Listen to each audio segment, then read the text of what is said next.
எனக்கு பிரியமானவர்களே, பிதாவின் நீதி உள்ள சித்தம் என்ன?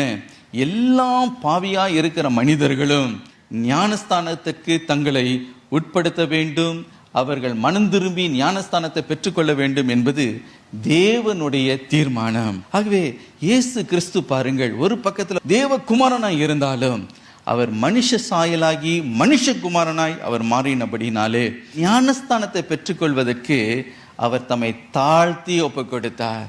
எல்லா ஜனங்களும் ஞானஸ்தானம் பெறும் பொழுது அவரும் ஞானஸ்தானம் பெற்றார் என்று வேதத்தில் வாசிக்கிறோம். எல்லாம் பாவிகளும் ஞானஸ்தானம் பெறுவதற்கு அந்த யோவான் நதி கரையில யோவான் ஸ்தானகனினாலே ஞானஸ்தானம் பெறுவதற்கு அவர்கள் நின்று கொண்டிருக்கும் பொழுது அவர்களில் இவரும் ஒருவராக அந்த கூட்டத்தில் போய் அவர் நின்று கொண்டிருக்கிறார். அந்த அளவுக்கு தம்மை அவர் தாழ்த்தினார்.